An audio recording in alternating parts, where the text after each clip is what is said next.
بسم اللہ الرحمن الرحیم۔ السلام علیکم۔ آج کا ہمارا موضوع ہے امر بالمعروف و نہی عن المنکر۔ امر کہا جاتا ہے کسی کام کا حکم دینا۔ عربی زبان میں امر کا لفظ صرف حکم کے لیے ہی استعمال نہیں ہوتا بلکہ مشورہ دینے کے لیے بھی استعمال ہوتا ہے۔ بالمعروف کہتے ہیں جانا پہچانا، یعنی ایسے کام علماء اس کی تعریف ایسے کرتے ہیں۔ معروف سے مراد یہاں پہ یہ لیا جاتا ہے کہ معروف سے مراد وہ کام ہے جن کو امت مسلمہ جانتی ہو کہ یہ وہ کام ہے جن پر چل کر ہمیں نجات ملے گی، جن پر چل کر ہمارے لیے کامیابی اور فلاح کا راستہ ہے۔ مراد نیکی کے کام،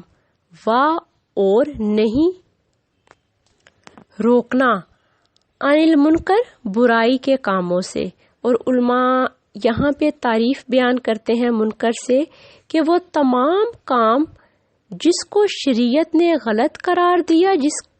کے کرنے سے شریعت نے منع کیا، اس سے تمام امت کی واقفیت ہو، تمام امت کو اس سے ڈرایا جائے کہ وہ ان کاموں سے باز آ جائیں۔ ان کاموں کی وجہ سے تمام امت پر اللہ کا غضب آ سکتا ہے۔ امر بالمعروف و نہی عن المنکر کا حکم تمام امت مسلمہ پر عائد ہوتا ہے۔ یہ ہر امت کے ایک ایک شخص کا فرض ہے کہ وہ جہاں کہیں بھی برائی دیکھے اس کو روکے، جہاں کہیں بھی وہ دیکھے کہ یہاں پر اصلاح ہونی چاہیے معاشرے کی، وہ وہاں پر ضرور امر بالمعروف کا حکم دے، یعنی لوگوں کو برائی سے منع کرنے کی نصیحت کرے اور اچھے کاموں پر چلنے کی ہدایت کرے۔ امر بالمعروف و نہی عن المنکر امت مسلمہ پر فرض ہے، اور یہ صرف کسی خاص طبقے پر فرض نہیں ہے۔ ایسا نہیں ہے کہ صرف جو بہت نمازی لوگ ہیں، بہت پرہیزگار ہیں، صرف وہی ہمیشہ ہدایت دیں گے، بلکہ امت کا ہر شخص اس کا حکم دے گا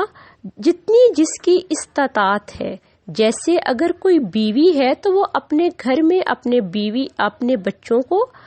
اور اپنے گھر کے ماحول کو بہترین بنائے گی، اس طرح سے بہترین بنائے گی جو اللہ اور رسول کے احکامات کو فالو اپ کرتا ہو۔ اسی طرح اگر کوئی استاد ہے تو وہ اپنے شاگردوں کو امر بالمعروف و نہی عن المنکر کا فالوور بنائے گا کہ وہ بچے اپنے استاد کی بات پر عمل کریں، اور وہ استاد ان بچوں کو بہت محبت اور عمدہ طریقے سے نیکی کا درس دے اور برائی سے نفرت پیدا کرے۔ حقیقت بات تو یہ ہے کہ اللہ تعالیٰ نے امت محمدیہ، امت مسلمہ کی تخلیق ہی اسی ایک فرض کی وجہ سے کی کہ یہ وہ امت ہے جو تمام امتوں کی شاہد بنے گی، یعنی جو تمام آنے والی اور پچھلی، یعنی جو پیچھے گزر چکی ہیں اور جو اہل کتاب ہیں، ان سب کی اصلاح کرنے والی امت ہے۔ اور پوری زمین پر نگاہ رکھنے کا حکم دیا گیا کہ امت مسلمہ کا ایک ایک فرد اللہ کی زمین کا حساب رکھے، کائنات کا حساب رکھے اور دیکھے کہ کس معاشرے کے کس حصے میں ظلم و زیادتی ہو رہی ہے، کہاں پر حرام خوری ہو رہی ہے، کہاں پر شراب اور جوا کھیلا جا رہا ہے، کہاں پر لوگوں کی عزتوں کے ساتھ کھیلا جا رہا ہے، کہاں پر کسی کا حق مارا جا رہا ہے، اور اس کو اگر دیکھیں کہ اپنی زبان سے ختم کر سکتے ہیں تو کریں، ورنہ تو وہ اپنے زور بازو سے اس ظلم و ستم کو مٹائیں گے۔ اور اللہ نے یہ حکم تمام امت مسلمہ پر فرض قرار دیا ہے، اور امت کا ایک ایک فرد اس بات کا جواب دہ ہے۔ اسی کے بارے میں ایک حدیث مبارکہ بھی ہے، تم میں سے ہر ایک نگہبان ہے اور تم میں سے ہر ایک اپنی رعایت کے بارے میں جواب دہ ہے، یعنی جو جس پر حاکم ہے اس کا یہ فرض ہے کہ وہ اس کے لیے فلاح اور کامیابی کا راستہ چنے۔ اور یہ بھی حدیث مبارکہ ہے کہ جو تم اپنے لیے پسند کرو وہی اپنے بھائی کے لیے پسند کرو۔ تو اگر ہم خود اپنے لیے جنت کا راستہ پسند کریں تو پھر ہم پر یہ فرض ہے کہ ہم اپنے بھائی کے لیے بھی جنت کا راستہ چنیں اور اسے بھی اس راستے پر چلنے کی عمدہ نصیحت کریں۔ ایک اور حدیث مبارکہ ہے جس میں اللہ تعالیٰ کے نبی صلی اللہ علیہ وسلم نے فرمایا، تمہیں لازماً نیکی کا حکم دینا ہے اور بدی سے روکنا ہے، ورنہ اللہ تمہارے دلوں پر لازماً مہر لگا دے گا۔ اس حدیث مبارکہ سے بھی ثابت ہوتا ہے کہ ہمیں ہر لمحہ دوسروں کو بلائی کا حکم دینا ہے اور برائی سے روکنا ہے۔ جو جس عہدے پر فائز ہے اس کے انڈر جتنے لوگ بھی آتے ہیں جو اس کی بات کو سنتے ہیں اور اس کی بات کو مانتے ہیں، اسے چاہیے کہ وہ اپنے اقتدار کا استعمال کرتے ہوئے، اپنی سیٹ کا استعمال کرتے ہوئے، اپنے عہدے کا استعمال کرتے ہوئے، بجائے کہ لوگوں کو ناجائز کاموں پر ابھارے، وہ لوگوں کو اچھے کاموں کی نصیحت کرے اور معاشرے کی اصلاح کا کام کرے۔ اسی طرح امر بالمعروف و نہی عن المنکر اسلامی حکومت کا اولین فریضہ ہے۔ سب سے پہلے کوئی حکومت اس بات کی جواب دہ ہے کہ اس نے اپنی رعایا کے ساتھ کیا نظام رکھا، کیا معاملات رکھے، ان کا حق کھایا یا ان کو حق ادا کرنے کی نصیحت کی۔ سیدنا ابو بکر صدیق رضی اللہ تعالی عنہ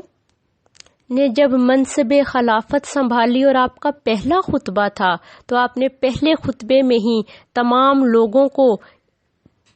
یہ حکم فرمایا کہ لوگوں اللہ اور رسول سے ڈرتے رہو اور تم پر جو واجبات اللہ اور رسول نے مقرر کیے ہیں اس کو پوری ایمانداری کے ساتھ نبھاتے رہو۔ اس سے کیا پتہ چلا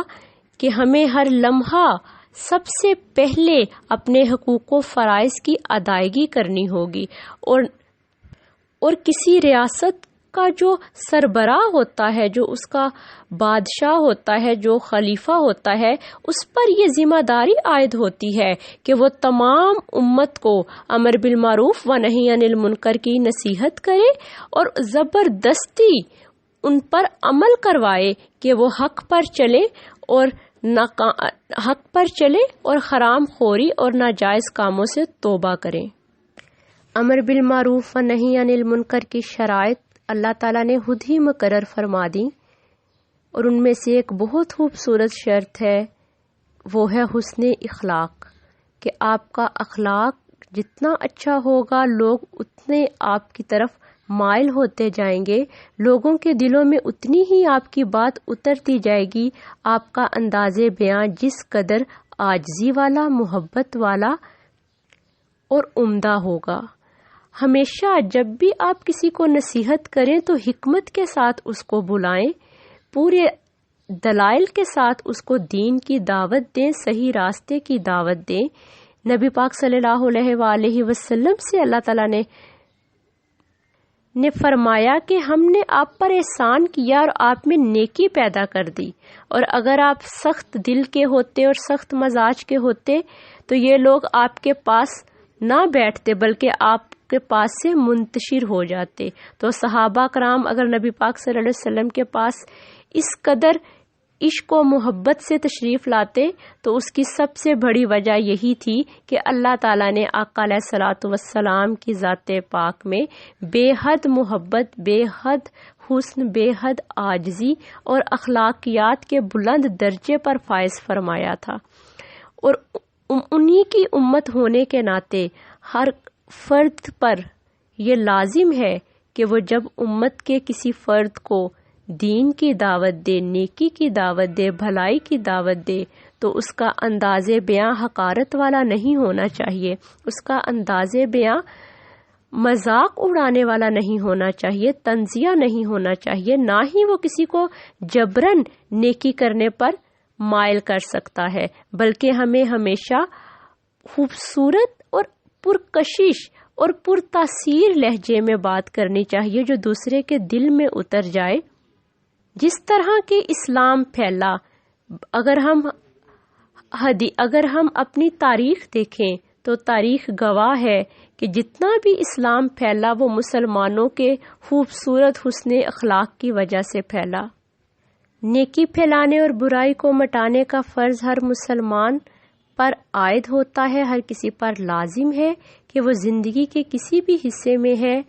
اس کے ساتھ جو بھی جڑا ہوا ہے وہ اپنے ساتھی کو، اپنے دوست کو، اپنے ہم سفر کو ضرور لازماً اللہ کا حکم ہے کہ وہ انہیں ہدایت کی طرف بلائیں اور نیکی کی دعوت دیں اور خود بھی ہدایت کے راستے پر چلیں۔